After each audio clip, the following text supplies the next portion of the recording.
All right, everyone, welcome back for another episode of A Desire to Inspire. Today, I have a treat for you in the house. My man coming to us from Pennsylvania, Jim Palmer. Jim, thanks for joining me on the show. Manny, how you doing? I love the title of your show, Desire to Inspire. I mean, what a great thing to aspire to.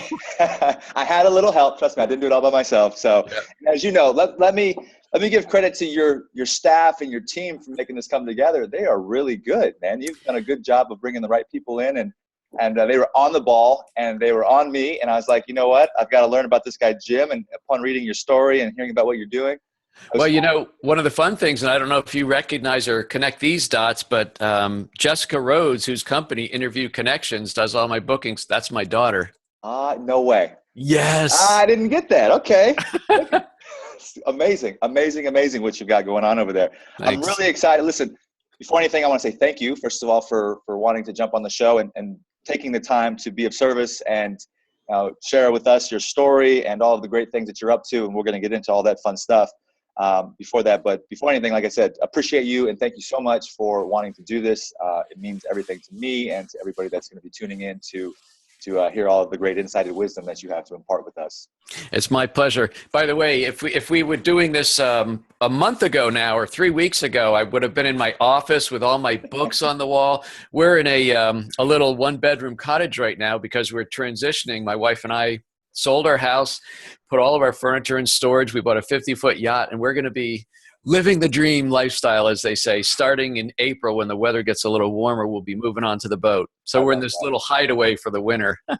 There's nothing wrong with any of those things that you just mentioned. It sounds like you've created a wonderful, fulfilled life for yourself, and are continuing to do more and more to serve others. And for that reason, we're all very thankful for everything that you've done. So Thank you. you've got all kinds of great things going on. You've got a new book out called Decide, the newest of 5 books. I mean, I know as an author, 6 books.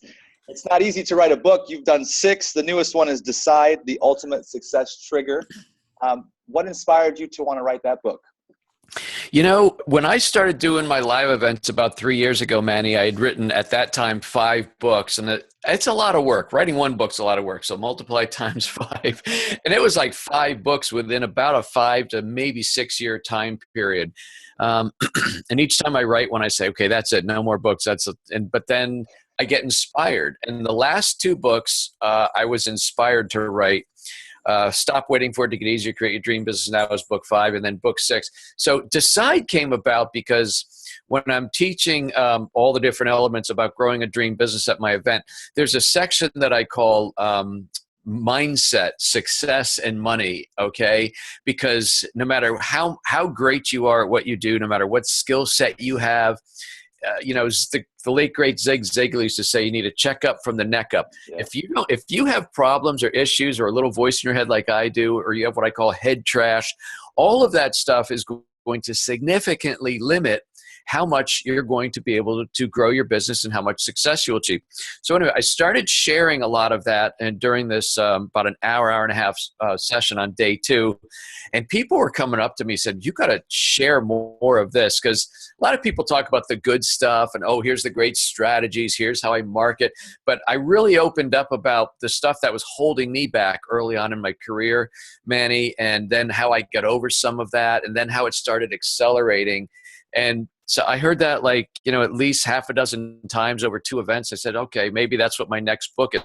I didn't really want to write a mindset book, by the way, but I decided I've got to pour this stuff out, because this is where people that, if you get to 6 figures or maybe you get to mid 6 figures, wherever you are, there is stuff that's holding you back from getting much farther along. So that's why I wrote the book. It's called Decide, because I was doing I do about 100 of these interviews a year, Manny. And one of the hosts at one point asked me, what's the one word that would best describe the difference between ordinary entrepreneurs and those who are highly successful? And I said, decide.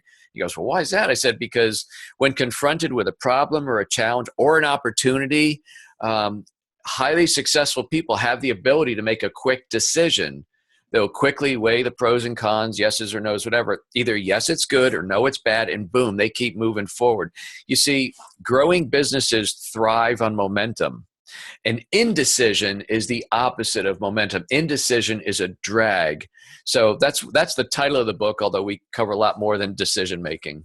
I love that. And you're a classic case of listening to what people are telling you and responding to feedback. And also, I know that in the ever popular book, Think and Grow Rich, that's a chapter. In fact, decision is one of Napoleon Hill's main chapters. And so Yeah, you nailed it. And I'm excited to see what else comes along in that book. I'm pretty sure I have a copy on my way, which is exciting.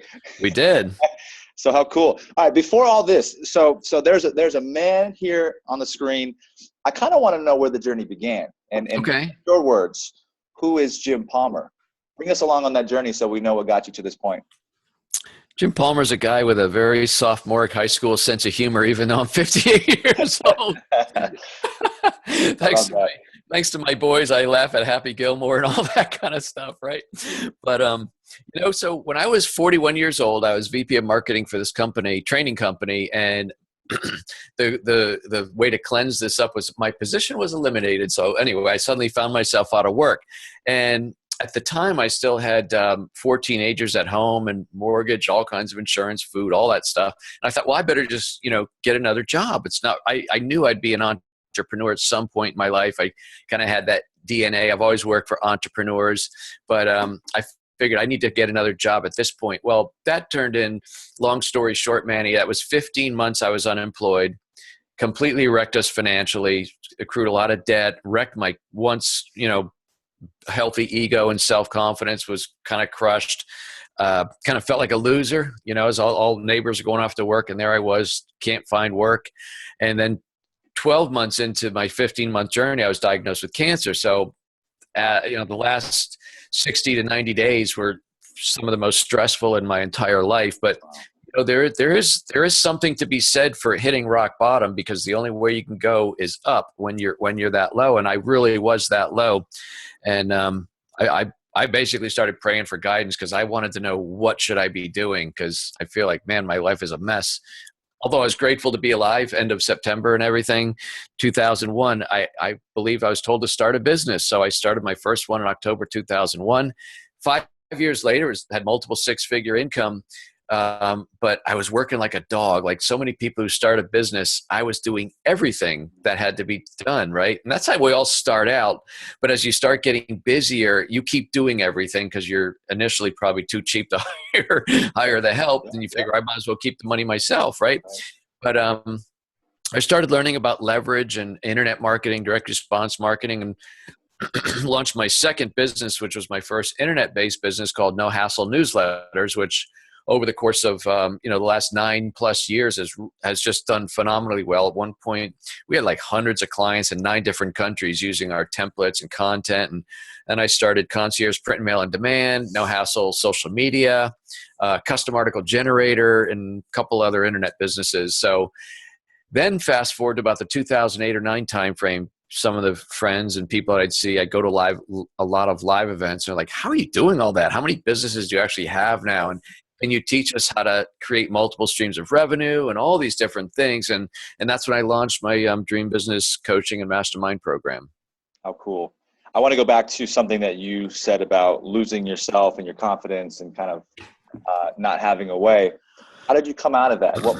What was the turning point? What was pivoting mentally? Let's talk about that mindset framework that we just talked about a few minutes ago. Can you kind of give us an idea of?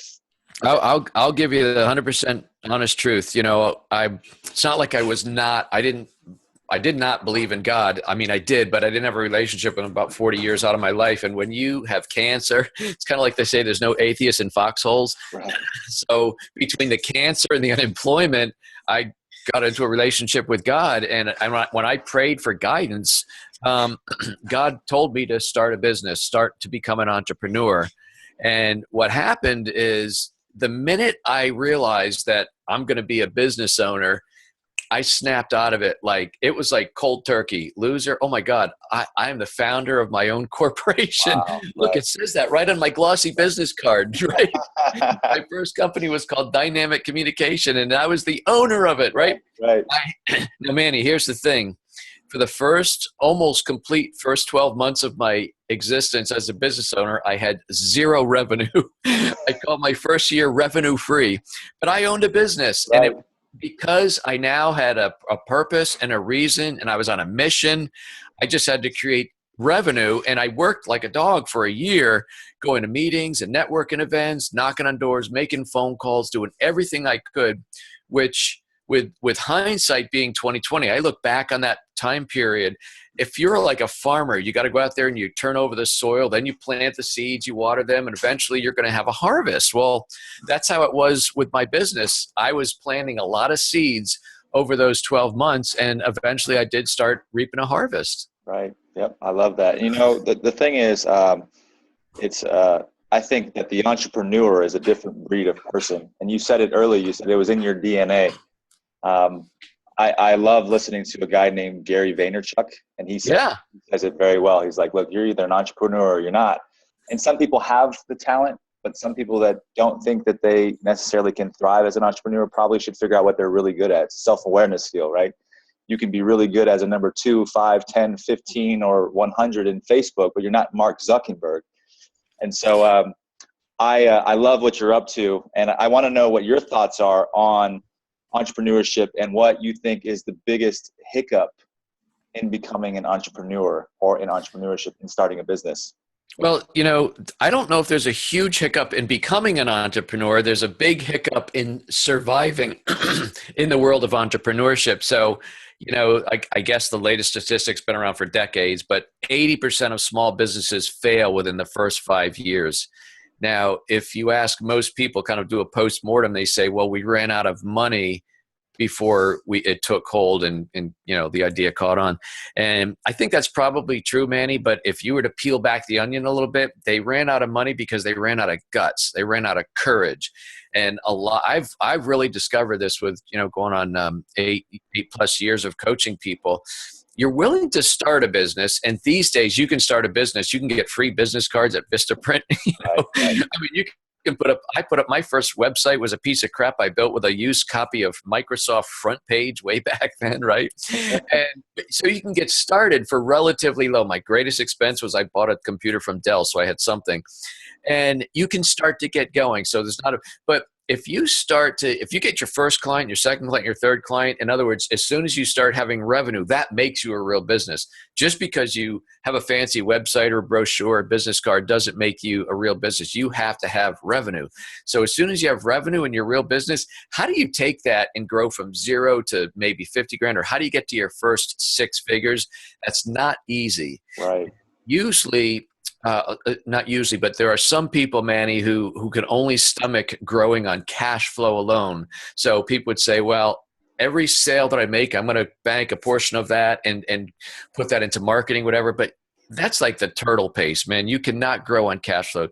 You have to be willing to invest in yourself. You have to be willing to invest in the future business that you want to have. One of the examples I give, probably the greatest example I can think of somebody who took all the chips. Here, a guy from Vegas took all the chips, pushed them into the center of the table, right, and bet on himself to win big. Was Fred Smith of Federal Express. When he started Federal Express, now called FedEx, when he started that in the late 70s, you know, my gosh, there was the Iranian oil embargo. There were gas lines back then. I remember that. So I was in the bicycle business. We were selling a whole lot of bikes because there was gas lines. People alternating days couldn't put gas in their car.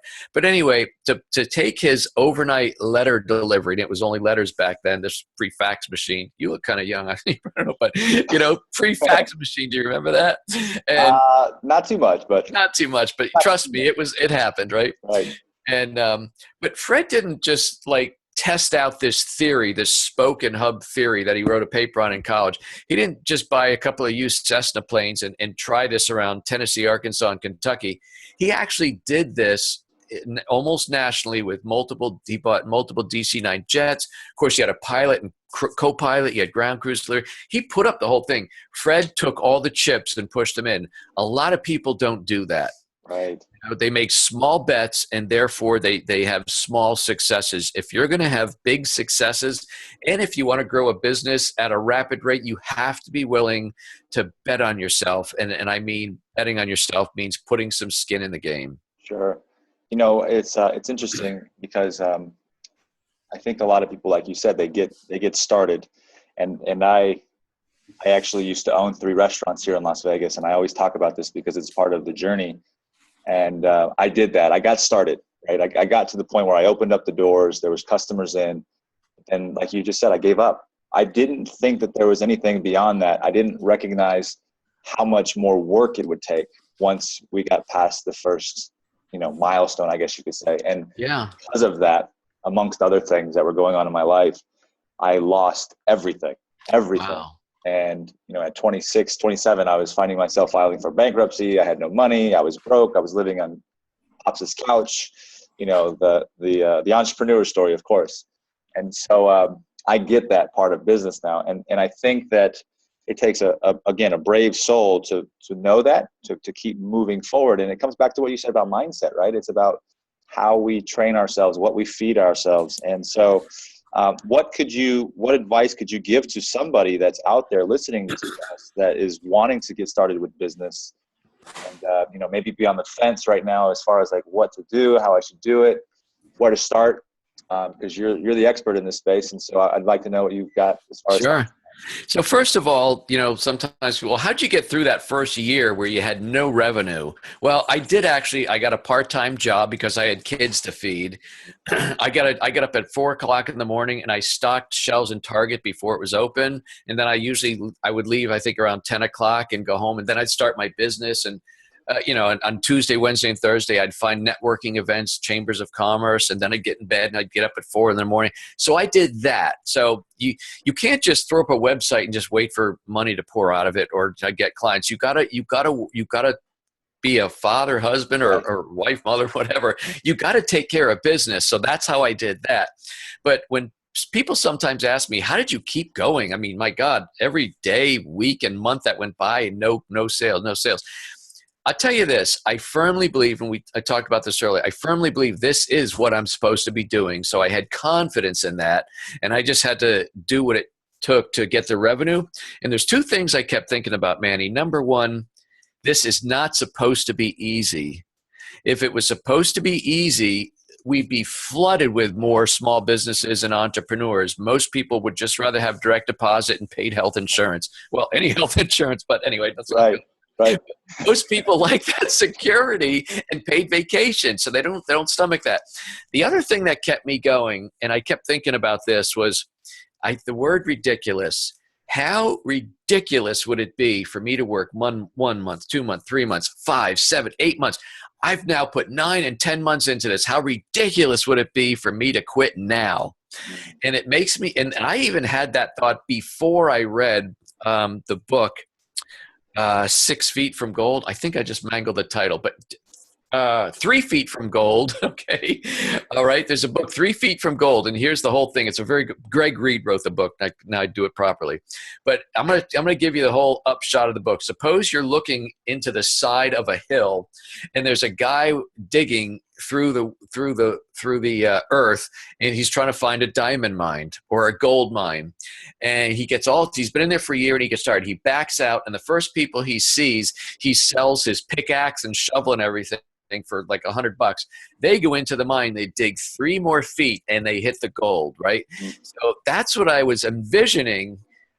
Every day that goes by, every week and month, I'm getting that much closer. And yes, in month 12, I got a very big client, a huge chamber of commerce actually hired me. And then I got a 2nd, 3rd, and 4th client, and I was off to the races. But all those months, I was doing as much as I could to put food on the table while I was working the business. I slept very little for, a couple of years at least.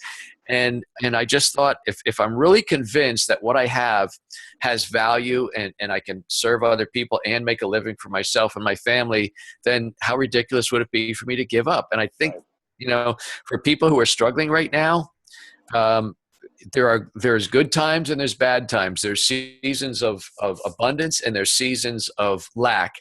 And seasons change. That's the one thing we know. The only thing constant is change. And I'll tell you this about your story. You will find, if you were to study, and I have done this for all my life, if you study highly successful entrepreneurs, I think there's a better shot than well over 50% of them have gone through serious financial hardship, if not bankruptcy, because you really find out what you're made of at that point. And some people who go through that say, that isn't for me. I can't go through that. And that's fine. Not everybody's made to be, highly successful. They just don't do it. You've got the whatever it takes attitude. I love that. And, it's the truth when you say a DNA component exists inside of you and in me, because there was that time of failure. And then, you're like, all right, well, let me go try the real world and get a job. Right. And then you're like 5 months into it, 6 months into it, and you're like, I don't like this. I'm not enjoying this process whatsoever. What else can I try? And then you go and you try and fail again. And then you're 6 months in another job. You're like, I hate this too. So what else? And I feel like it's a cycle, right? And you mentioned Greg Reed. By the way, I'm interviewing Greg Reed next week. Oh, good. Well, there you go. I'm going to tell him that you plugged his book. Okay. But I want to ask you, because of all these experiences that you've had, who's been the most influential person in your life? And did you maybe have a mentor that you looked up to, or that helped you kind of guide your way? A role model of some sort? The most influential person on a business level is Dan Kennedy. I don't know if you're familiar with Dan. He's the founding member of Glazer Kennedy, which was Bill Glazer and Dan Kennedy. Now Bill sold the whole story. But anyway, Dan Kennedy, I read my first Dan Kennedy book in 2008, and it resonated with me in such a major way. Here's a guy from Ohio, never finished college. He went bankrupt twice, okay?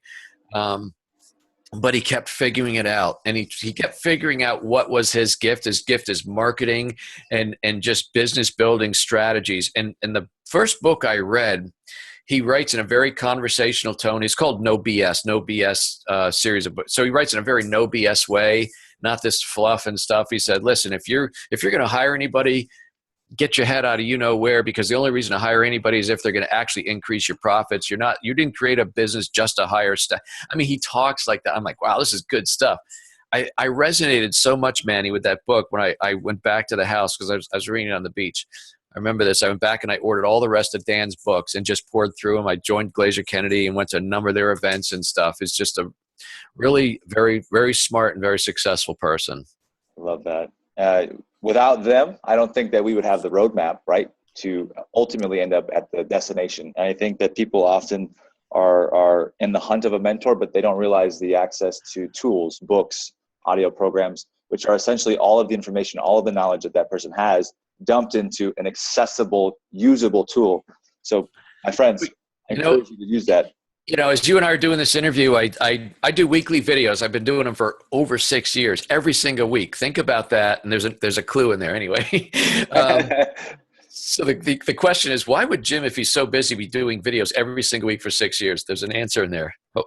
Hopefully it doesn't go over your head. The video I shot, Manny, this morning was, I said, you can purchase speed. You can absolutely increase in a huge way how fast you grow your business into how much success you can achieve in your business.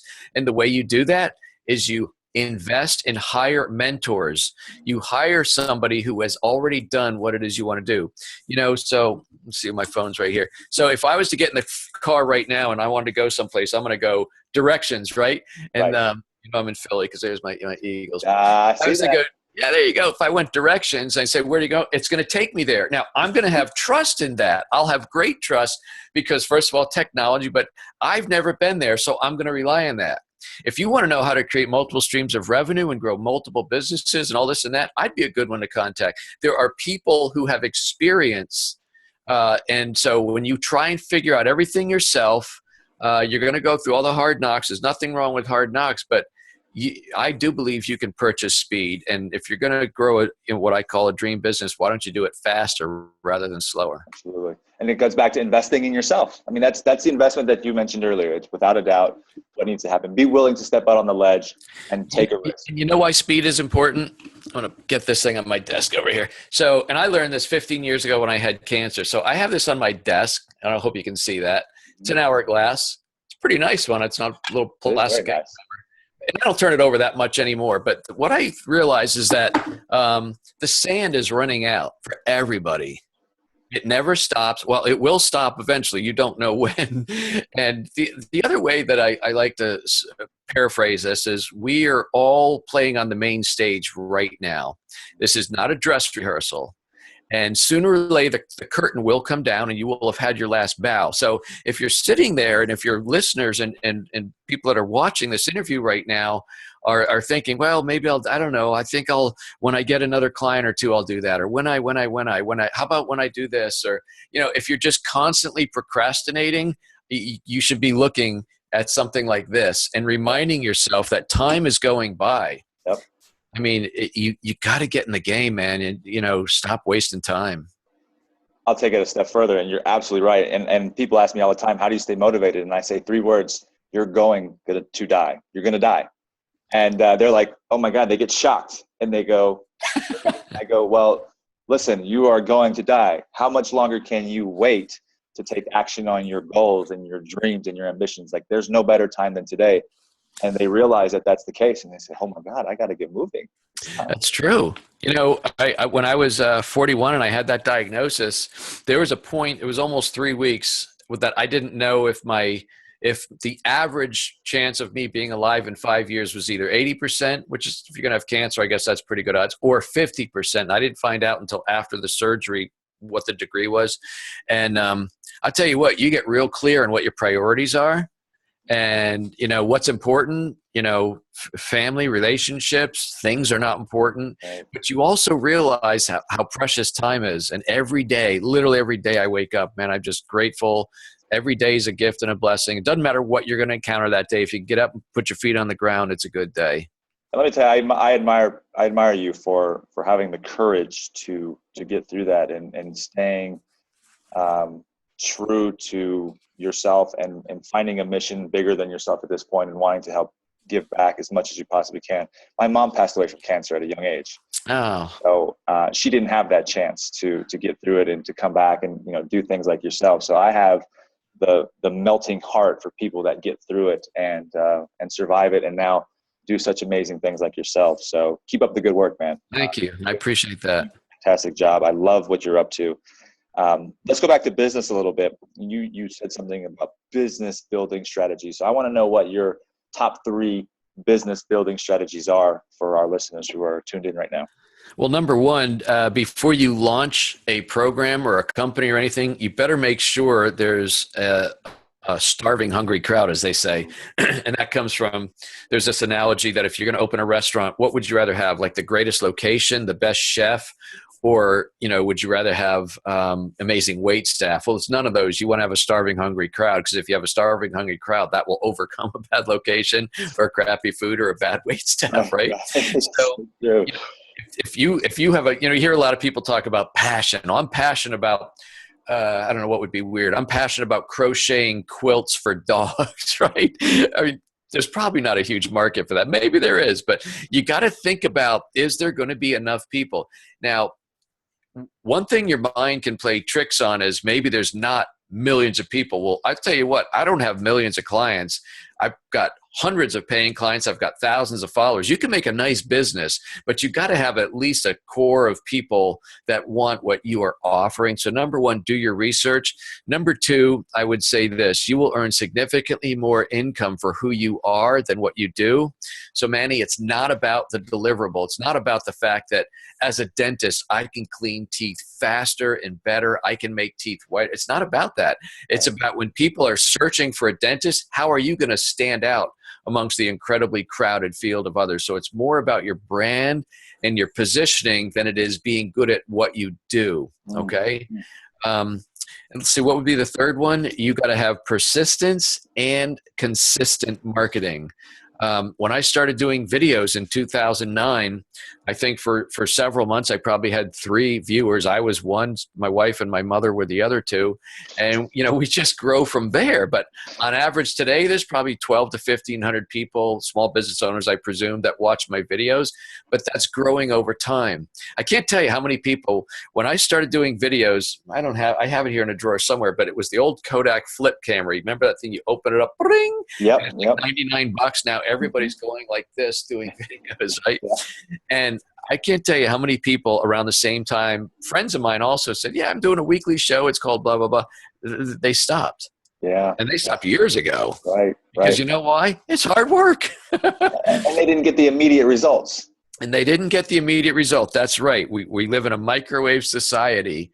And I am probably the most impatient person. It's funny. I got a glass of water here. I remember I was just, before we went on, I stick it in the door of the refrigerator and the water was coming out so slow. I went over to the sink and I'll drink tap water because I can't stand here for a minute.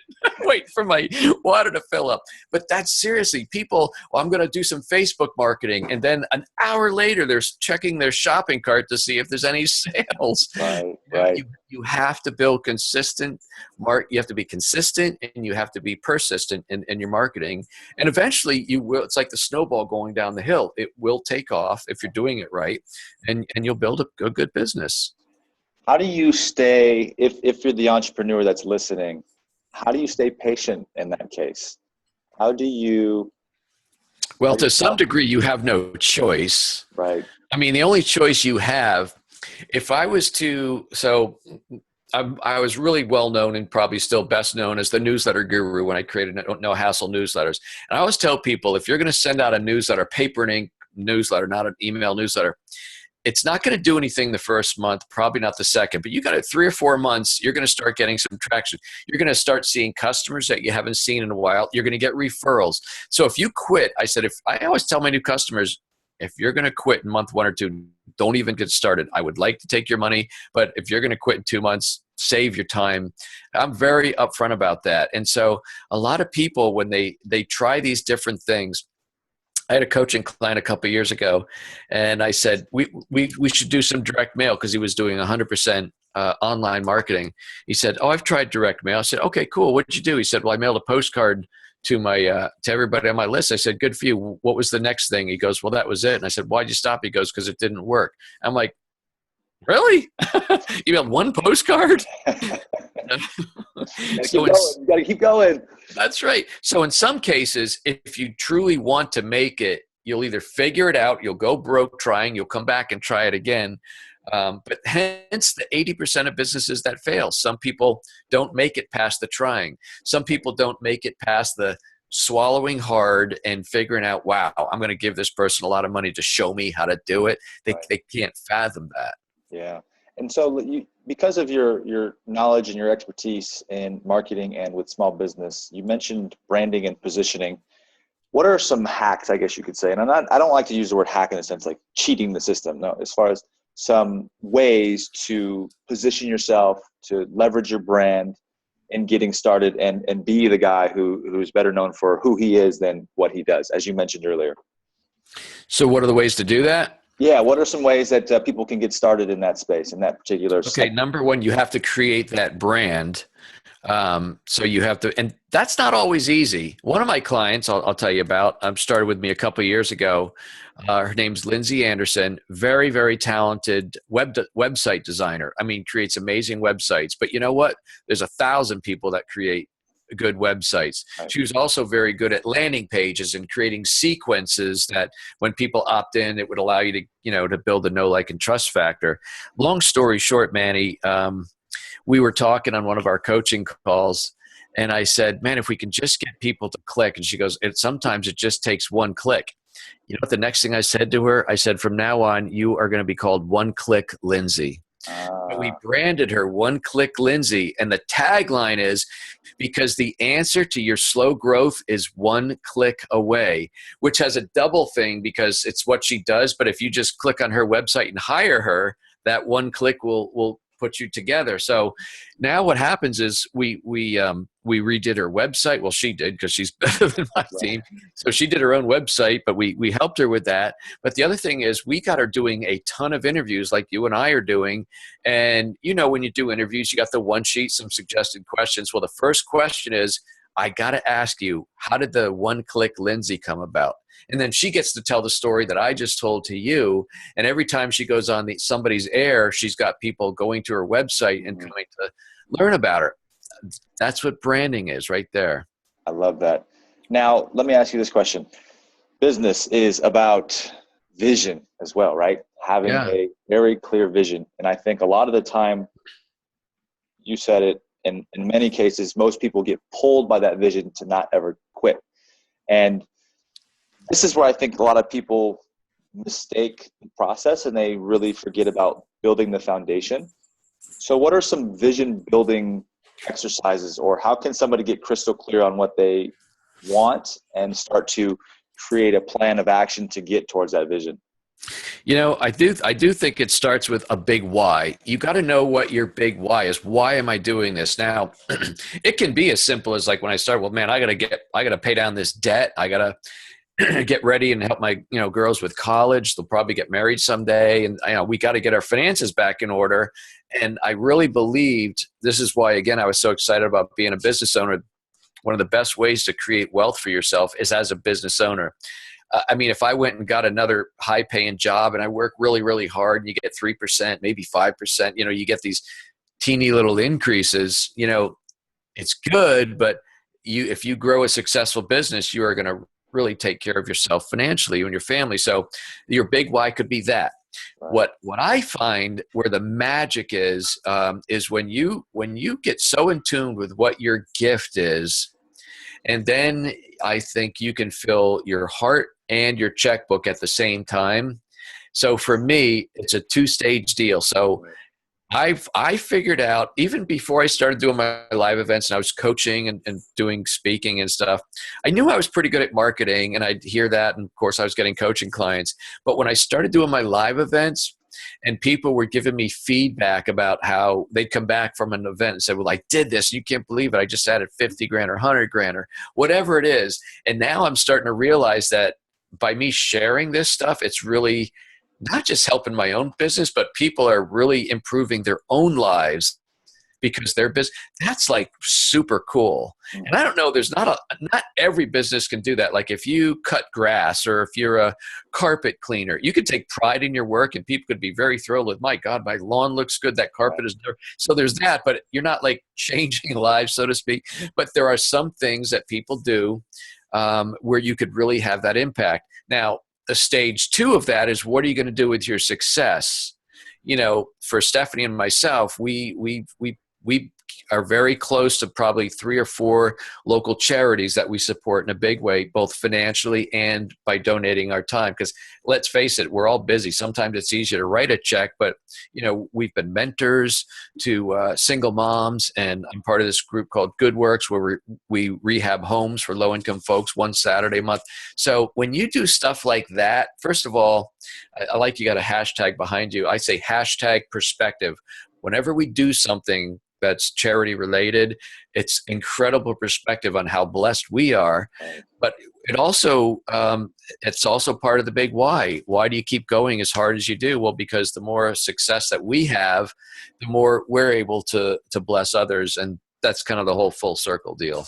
It certainly sounds like it's meaning, right? And that's kind of where you end up is once you've developed your strengths and you've recognized your gifts, you've then given it to something bigger than yourselves. You're attaching it to more than just yourself.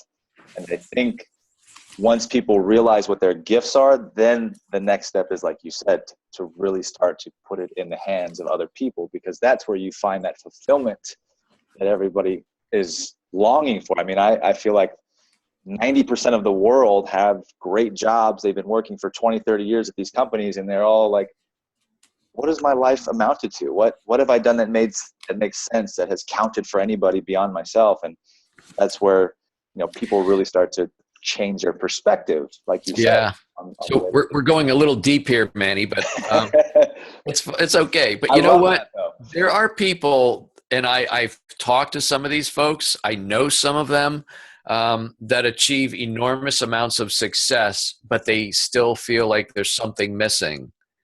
Now, it could be a relationship with a higher power, whatever that means to you, but it could also be, am I giving back or paying forward? Am I serving others? Because I do believe we're all we're all blessed with a certain skill or talent. And to the degree that we're able to use that either to create a business and serve others, and maybe the more successful you are, the more you can serve instead of just, hoarding it all for yourself. I mean, that's really what makes life pretty darn rewarding, to be honest with you. When you can see how helping others, that's that whole filling your heart instead of your checkbook. Absolutely. And I think more when you're able to do that and you do it, when you're able to give and you're not expecting anything in return, you're going to find out that there is return. Yeah. But you're required to be a generous giver without having that component, without that expectation. But the cool thing is when you do that, there is reward that comes your way. There's two books, actually three books that I read when I first got sober 14 months ago. One was The Go-Giver. Yep. And the other one is just a simple book on giving, like you said, much more than you expect to receive. And you'd be blown away at how simple the concepts are. I mean, so how awesome is The Go-Giver? One of the best books I've ever read. Hands down. I think the author's Bob Berg.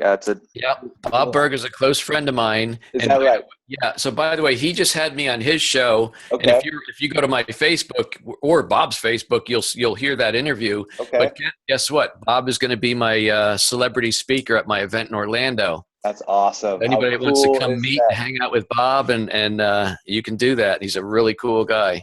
That's amazing. Give him acknowledgement for, I'm sure he keeps getting it day after day after day. But that's a book. And for him, if anybody has not read it, should pick it up. It's a very easy read. It's a parable at that, which is a phenomenal little pickup. And it's a life changer. And if you haven't signed up for Jim's event, we'll talk more about what he's got going on his life towards the end of the show, which is a lot, and we'll get you up to speed there. But Orlando, is it next month? It is February 8th, 9th, and 10th. Yep, 2017. And it's open to anybody that wants to purchase a ticket that might be in the Orlando area or regional. I mean, heck, if you're in Las Vegas. There's planes. Yeah, of course.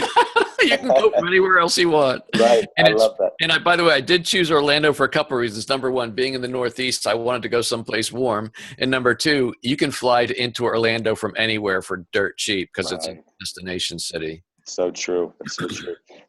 Jim, let me ask you this question. In 58 years of an amazing life, you have done so much. And I want to know what is, in your opinion, the best investment that you've made in yourself in that time frame? Well, probably getting involved with people who are smarter than me, and being willing to take some of their advice. A couple of years ago, I was in a pretty high-level mastermind group, and I have two pieces of advice that I think were probably maybe there's three that I think are like life-changing. And one of them, and I share this in the book Decide, where I was not doing some of the things I should be doing to market and grow my own business faster, yet that was my goal. But if you think of a highway, there's maybe the regular lane, passing lane, and the breakdown lane. There were a lot of people growing businesses faster than me, zooming down, but I was kind of going in the soft shoulder a little bit. I'm going to get there, but I'm not going to do some of the stuff they're doing. That was my mentality. And I'm talking about public speaking, doing my own live events, and, really doing videos in a big way. All these things that I didn't want to do because, doggone it, I didn't want people tearing me apart, and it's, all that's the head trash we talk about. And this person, he had a multi-million-dollar coaching practice. He takes me aside and he goes, "Let me ask you something. What makes you think you're entitled to achieve the same level of success as your friends, your peers, and other people that you admire, but you're not willing to do the same things that they do or that they did to build their business? How does that work, Jim?" And it was like, pardon my French, but it was a real bitch slap moment. And, I felt a little embarrassed, but it was one of the most defining moments in my life as a business owner. And because you can't hide from something like that. I said, you're right. Right. So the last, I call it the last demon I kicked to the curb, was doing my own seminars, my own live events, like Dream Business Academy. Well, I should have been doing those 5 years ago, and I think I started 3+ years ago. When someone does an event like that, you sign a contract with the hotel for the meeting space. You have to pay a certain amount in food and beverage, or you can't even rent the space. You have to guarantee a certain number of sleeping rooms will be rented. And guess what? If your event never even goes off, you're on the hook for the whole thing. Right. That's the way it works. So whether it's 10 grand or 30 grand, whatever, you're on the hook for that. So part of the head trash is, what if I do this and nobody comes? What if I don't have the following I think I have? Right. And then there's the flip side of that, Manny. It's like, what if I do have the following and I promote it and people do come and I get introduced, I go to the front of the room on the first of 3 days and I freeze, can't remember a darn thing, and I completely suck, right? What would that look like? So there's a lot of things that go through somebody's mind when you're going to put yourself out there in a big way and take a risk. And so I had to get over that. Now, guess what? I did my first event in Las Vegas, and it turns out I'm pretty darn good at it. And this is going to be my 6th or 7th event that I got coming up in Orlando. Amazing. I'm going to have to come see you at one of these events. I'm going to personally invite you when we're done here. That'd be great. Off camera, right? Yeah. That's awesome. I love that question because it really gets people to kind of think about, what they've done for themselves. Sometimes catches people off guard because they've never really thought of it. So the next part of it is, what do you think is the best investment that you've ever made in somebody else? My time. It's not something I really want to put out over the air, but I have certain amount of time that my coaching members get. Mm-hmm. And then I personally invest myself in my coaching members. When somebody gets in trouble, I kind of throw the stopwatch out the window. Right. Not that there's a stopwatch, you know what I'm saying? And I truly want the people that I work with and the people that invest in me, I truly want to see them achieve success. And if I can do that by spending more time with them and doing things that maybe aren't part of the program, then I will do that. And again, that goes to the heart and not the checkbook. How important is it for you to surround yourself with positive people and weed out the negative, emotional, It's not important. It's imperative. And there's a difference, because if you were to take two people who are both positive, both got the same IQ, same basic skill level, and you just sequester them even for 1 week, and one guy goes in there and he has a library of Think and Grow Rich and the Go Giver and all these other books, and maybe he has some, well, I almost said tapes. I guess tapes aren't around him, but CDs or whatever, MP3s. And the other guy goes in and there's a television in there, and the only thing he can get is cable news. Which guy do you think is going to do more business in the following week when they both come out of that room? I mean, your brain, what you feed your brain is going to dictate how you feel about things. If you feel optimistic, I've grown a pretty nice business in the last 8 years, and I don't think the last 8 years have been very easy for small business owners. Not necessarily a political thing. It's just a fact. It hasn't been easy. The economy has not been on fire, so to speak. Right. But I don't believe that any one person or any political group or anything like that. Sorry about that. I think Blue just got into something. No. I don't think any one person or group or party or anything is going to dictate how I grow my business. Now, there are challenges to be overcome, but I think the key word there is overcome, right? So I love it, my friend. You've got some home run hitting information there. And the next thing I want to ask you is, what do you think and why do you think, or actually, what's the number one reason that you think entrepreneurs fail or businesses fail? Because they give up and they run out of money, and those two go hand in hand. The number one reason they don't build momentum fast enough to overcome that is they don't have the proper branding, they don't have the right marketing, the right message, and they don't have the right amount of money to put into it. It does take money. You can't just throw up a tweet, or you can't throw up something on Facebook and expect to hit your target audience. You do have to invest some money. Probably, I learned that lesson, by the way. I don't just kind of say these things. I learned that lesson. It was probably 7 years into my business. I had just launched No Hassle newsletters, and I'm in like serious debt, like probably 60 or 70 grand at this point. And I had an opportunity to go to a marketing conference where there would probably be at least 1,000 prospective clients of mine, all small business owners. And, but it was $5,000 for the booth space. I didn't have a booth, so I had to build that or make that or buy that, plane tickets, hotel. It was about a $7,500 decision when I not only didn't have money, I was already in debt. Well, I did that.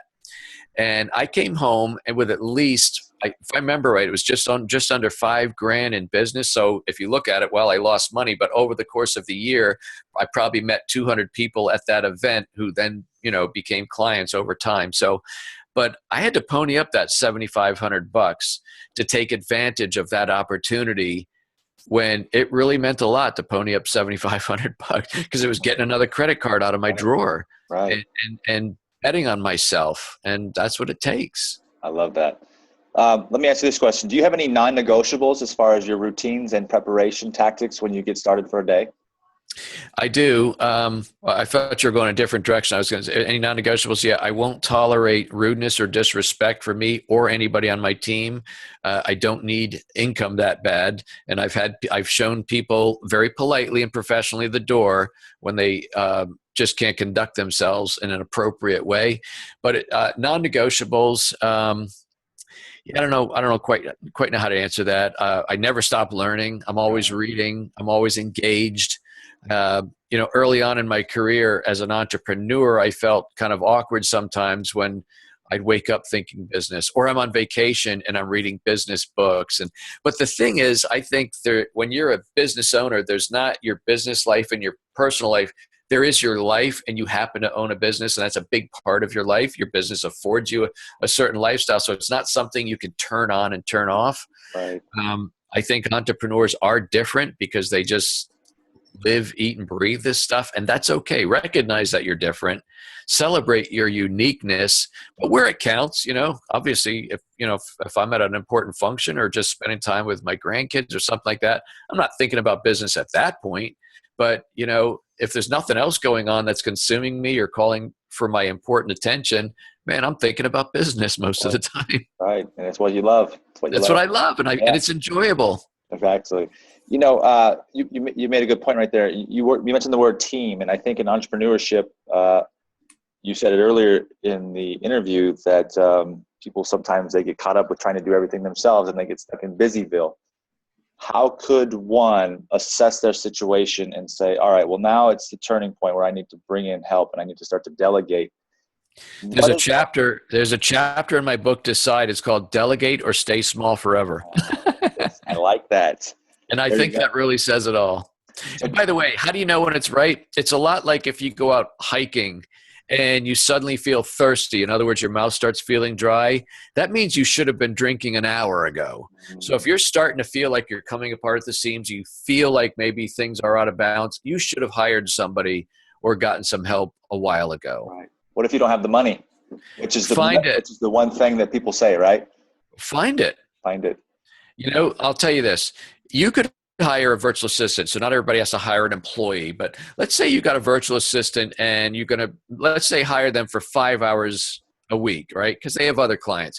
So you invest in 5 hours a week, which is 20 hours a month. Let's say, I got my calculator, but let's say 20 hours a month. Let's say they're charging you $25. That's $500 a month. Charge that on a credit card. And suddenly those important things that you can never get to, if you just found yourself 20 free hours in that month, do you think maybe your book can get started or finished? Can you shoot those new videos, what are sorely needed on your website? And all of a sudden, maybe in a month or two, maybe 3, that new stuff that you're doing that's not called putting out fires, it's actually proactive marketing, starts bringing in another client. Well, maybe now you're paying for that virtual assistant. It all boils down to, are you willing to invest? There is no free ride or easy shortcut. Right. If you're not willing to grow, then you know what? Don't hire the help. Right. If you think you're going to wait until you can afford it, you're going to be waiting a long time. I love that. And it's, again, about getting real clear on what you want. Again, that's right. Deciding. Yeah, and deciding. Everything comes back to deciding. The ultimate success trigger. That's it. So let me switch gears a little bit, and I want to start talking about goals and how they. First of all, what are your goals? How do you set your goals? And then, how important are they to a business? And what could an entrepreneur do to start to do and create and set better goals for themselves? Well, I'm a big fan of putting a stake in the ground. So simply having a goal is not enough. Goals are good, but if you don't, I had one of my coaching calls yesterday, and the guy says, "Yeah, I'm gonna do my book." I said, "Good. When's it gonna be done?" Well, probably in. I said, "No. What's the date that it's gonna be done?" Like my 7th book, which I haven't started writing, I've publicly announced it's gonna be out May 1st of this year. Now, if you don't put a stake in the ground, when are you ever gonna get started? So you ought to declare that, and if you do it publicly, there's even a little more pressure because you don't want to look like a chump. So you got to put a stake in the ground, number one. But don't tackle too much. I really believe you should have 1, 2, or 3 at the most big goals in any calendar year, and then you focus on those like a laser beam, because there's no shortage of good ideas or other people who want to do JVs or some other thing that comes up. And honestly, they're just distractions. So make sure they're worthy goals, and then focus on those 3, and that's it. And anything else that comes up, you have to say to yourself, if I say yes to this, what do I have to say no to? Because saying yes to this is going to diminish your ability to get those initial goals done. Absolutely. There's a formula to this. It almost comes down to a science, I think. Everything that we've talked about, if you put it down on paper and you looked at it, it's basically the same for everybody that's ever reached the pinnacle or the milestones of success that they long for. And it's interesting that you discover that once you go on the journey and start to figure it out for yourself. But it's worth it, time well invested. And I love it because you've got such great stuff, my friend. Now, let me ask you this question. What would you say is your greatest strength or your greatest gift? Marketing. Yeah, I was blessed with a marketer's mind. I have branded probably 30 plus businesses in the last few years, which has helped my clients really take their business to the next level. Again, it's not about the deliverable. Just one quick example. There was a woman doctor in Canada who was doing okay, but she really wanted to grow her practice. In the course of our discussion, she told me about something called functional medicine. I'd never heard the term before. Once I knew what it was, we branded her the functional medicine doc because we figured out how many millions of people are searching functional medicine. And so there's a lot of doctors who say they do this, that, and nothing. By the way, we practice. But we called her the functional medicine doc. She wrote a book. She's got a podcast. She does videos. She now sees patients 3 days a week, and you have to apply to be considered to be a patient. That's how busy she is. Wow. That's amazing. I didn't make her a better doctor, by the way. See, it has nothing to do with that. You just got the word out. You got the exposure. That's right. You got the buzz going. Yep. I feel like all business is sales and marketing, right? Am I right there? Is that what your thoughts are too? I think so. Yeah. And good marketing and really good marketing, or I should say good sales, really solves all problems. Revenue solves almost every problem in business. Yes, that's true. So at this point also, what are you most proud of all your accomplishments? I've got, been married 36 years. I got 4 healthy kids. I got 3 grandkids. And I don't mean any disrespect. This is on my own personal view that none of them are covered in head to toe with tattoos or 100-ear piercings. They're all really good kids. And so that's it. That's really the most important. I love that. And so what would be your ultimate achievement in life?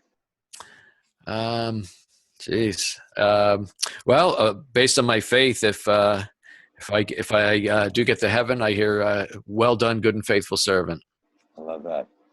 So for the entrepreneur that's stuck, what's your one big piece of advice to kind of give them the courage to keep pushing, to keep moving, keep chasing that dream of theirs?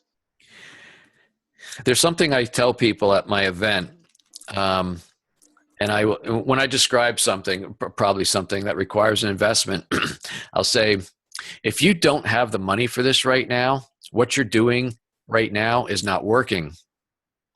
And that should become self-evident. So if what you're doing right now does not provide the lifestyle or the income or the revenue or the investment money you want, what you're doing is not working, and you better fix that.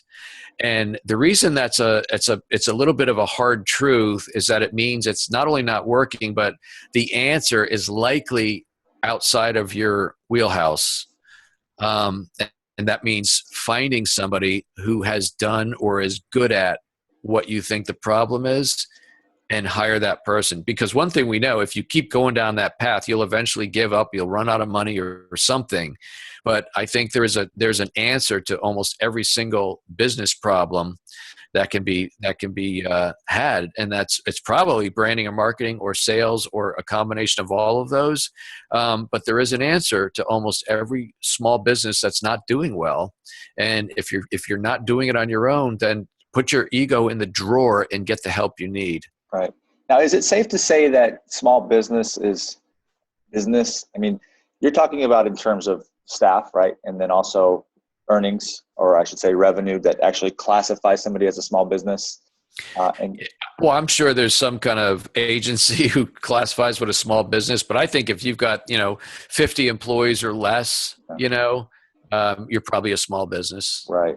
I don't know if that means you can do 20 million. And I think if you're doing over 20 million, you're probably not a small business. So somewhere in the area.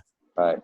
Basically, anybody that's listening that's wanting to get into the entrepreneurship space and start a company, this is exactly the information that you need to keep in mind, so that you have it right there. Because what you're doing is you're providing content, you're providing such good value for people because you've gone through the work yourself. You've proved that, hey, listen, I've tried these things and they actually are beneficial to, sustaining and building and all of that good stuff in with the company. So I get it. And because of those failures that I mentioned earlier, you sort of recourse yourself, right? And for the next events, the next future projects that you work on, you come back a newer, more powerful person. I want to ask you a question about funding businesses and how somebody could go out and start to enter the market with the intention of raising money. What would you suggest as strategy to get started doing that and capital raising? Well, I'm going to say something that somebody like Ramsey, I can't remember his first name, but some of these Dave Ramsey, yeah. Some of these other business people aren't going to like, but bottom line is when you're bootstrapping it, or depending where you are, you may have to self-fund it yourself on your credit. Right. And that just might be something you have to do. And I think that's certainly what I did. I don't think for the type of business I was starting, which was originally going to be a consultant, I didn't have any inventory. I didn't have an office or office equipment or office furniture, and all that. So no bank's going to loan me money to do that. So unless you do have an angel investor, AKA your parent or your rich uncle, you're going to have to pony it up yourself. Yeah. Now, I do believe that I don't think credit card debt is the right way to live your life. But if you're in a certain place, that may be an option. I certainly used that option. I used it to my advantage quite heavily, but I paid off everything debt-free, no credit card debt on this day. And but if I wasn't willing to do that, if I was only willing to grow on cash flow alone, we wouldn't be talking today. I know that for sure. Right. Now, let me ask you this question, and it's about what you've kind of mentioned before, being vulnerable as an entrepreneur. Is there value in being a vulnerable leader and suscepting yourself to humility? Kind of a tongue twister for me. I sometimes have trouble speaking, and really putting yourself on the line sort of in an embarrassing fashion to keep plugging away along the course on. Everything you're saying right now can be wrapped up in one word, Manny. It's called being authentic. Yes. When you are your authentic self, I truly believe, and it's hard for people to do that because I think I've got not a great voice. I have a silly laugh. I probably sound like a little girl when I really get laughing, but and I know I stumble over my words and things like that. So I am an imperfect person. I'm an imperfect messenger. Right. But I think if you are your authentic self, a couple things are going to happen. Number one, you are going to attract more people that are like you or that respect you or admire you for being genuine and authentic. And you're probably going to repel some people who would rather work, in my case, with somebody who's maybe more professional or, whatever that looks like that I'm not right now. And I think that's fine because you're not meant to work with everybody. So that's good. The other thing I think, being authentic, there's an expression, the truth shall set you free. And so if you're authentic, you don't have to worry about what you say to who and what promises made. Just be your own genuine self. And I think that's a good thing. It's what does healthy. That mean? What does that mean? Can you help us understand like the definition of that for somebody that's listening that's like, well, how do I understand how to tap into my authentic? I'll give you an example as it relates to my live events, and there's a whole bunch, but I'll just go there. I've been to hundreds of seminars. I've seen many, many people get up on stage and talk about how great they are. And they open up in their slides, show their 9,000 square foot home, and then the second and the third and all the trappings. And then they start talking about how they were born under a bridge and they were poor and they were abandoned. And I discovered this one thing and it completely changed my life. And, for 1997 or 3 payments today, only to the first 10 people that go to the back of the room. I have nothing against people making money, Manny, or doing whatever it is you want to do. But I think that is so far from being authentic. In 99% of the cases, maybe somebody was born under a bridge and suddenly has, wealth beyond their dreams, but that's not the average person. Right. And I think, and I know many people who talk like that, and I know their personal story is nothing even close to that. So being authentic means being your genuine self, because listen, sooner or later somebody's going to find out in this age of internet and social media, you're going to get pegged. You're going to get found out, and it's not a pleasant thing. Sure, it'll ruin everything you've tried to build up to that point, essentially, right? Yeah. Okay. Oh, interesting.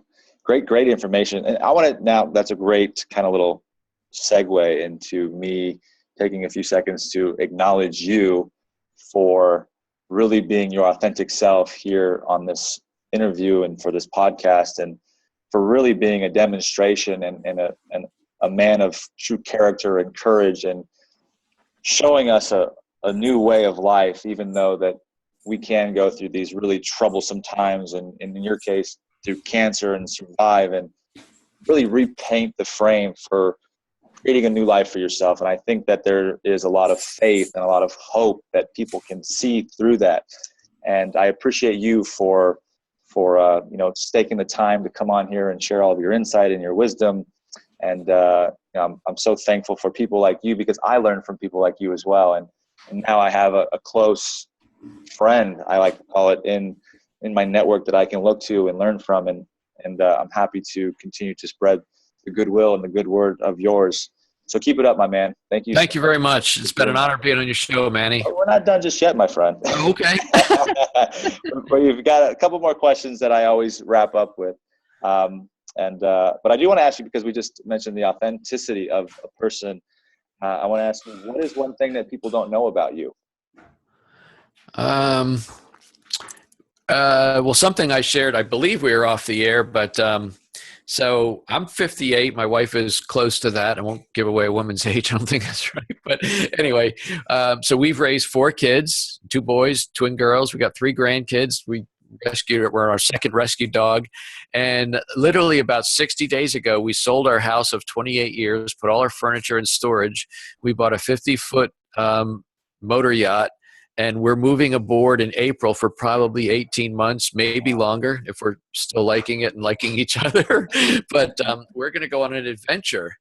And I think, life is supposed to be an adventure, and Stephanie pointed that out. And we've lived very safe, comfortable lives, done everything by the book. Kept even during in unemployment, we kept our insurances paid and put some money in retirement. All the stuff we're supposed to do, and by the book. Is buying a big boat and going to do this the safest thing? No, but you know what? We're going to have an adventure. And so it's actually part of what my next book will be about. Just Say Yes, I think, is the working title. We'll figure that out. But it's saying yes to a bigger life and taking a risk and just having some fun. Life is not about working, 50, 60 hours for 40 years and then retiring and, dying in 2 years, whatever that looks like. Like, you should be enjoying life all along. And so the other thing is I've heard, you mentioned Gary Vaynerchuk. One thing I know he does, he likes talking with older folks. And one thing he's always learned, and I've learned this too, is that the only thing that they think about at the end of their life were there any regrets, are the things that they wish they had done. And so we're going to check off this big box and say, man, we bought a boat, we lived on it, and we drove around the eastern part of the U.S. and, had a good time. I hope that you document that journey. Right? Well, we are, by the way. Good. We started a blog. It's called ourfloatinghome.com. Cool. Ourfloatinghome.com. So if you want to see the boat, there's probably 7 blog posts now. We're kind of in a lull because we're in this holding pattern waiting for the warm weather. But we're going to document the whole thing, where we go. We'll take some video as we go. I know we're going to go by the Statue of Liberty when we go up to New England. So fun. We're going to document the whole adventure, but if anybody wants to see the boat and what it's like, it's ourfloatinghome.com. Cool. There you have it. All right. So now that you've talked about the regrets and living the adventurous life, second to last question I have for you is, it is your last days. You've lived out your life. You've had this magical 150-year life. And you have somebody getting ready to read your eulogy. And it's that time. What do you want that eulogy to say about you and the life that you lived? Jeez. Holy crap, Manny. He thought about others, made people laugh, and he was a good family man, and he loved the Lord. I think that would serve me well. I think you're doing a great job, man. I think you're accomplishing that along the way. You've been doing it for quite some time. Very fortunate to have another awesome human being like you show up in my life, and that's what we do here on earth, right? We get introduced to great people, and then we foster the relationships, and we keep working. That's the power of this medium, right? Mm-hmm. It sure is. All right, and the last question: what is your one message of inspiration that you could just package all together right now and send it out to the world? What is that? I'm going to tell you the title of book 5 and book 6. Stop waiting for it to get easier and decide. I love that. You either want this or you don't. Decide. And it's that simple. Actually, just make the decision. Man, Jim, you've been a rock star, my friend. I've absolutely had the best pleasure, the most awesome time with you, and getting to know you and hearing your story. So where can people find you, follow you? I know you have your event in Orlando coming up next month, February. So give us all that information so that we can stay in touch with you, access your programs, your coaching, your academies. What is that? Cool. So the home base is getjimpalmer.com, www.getjimpalmer.com. You can link to everything: books, courses, videos, podcasts, my events. If you want to go directly and check out my event, it's Dream Biz Academy, dreambizacademy.com. If you want a free copy of my book, Decide, not a download, I'll send you a copy like I sent one to you, Manny. It's at decide4successbook.com, decide FOR successbook.com. You'll only pay $6.95 for shipping and handling, but it's about a 188-page book, I believe, that will absolutely change your life if you're an entrepreneur. Amazing. Jim, keep up the great work, my friend. Marketing and small business expert, Jim Palmer. Thank you for coming on the show, my friend. Thank you very much, Manny. Thank you, sir. Have a good one.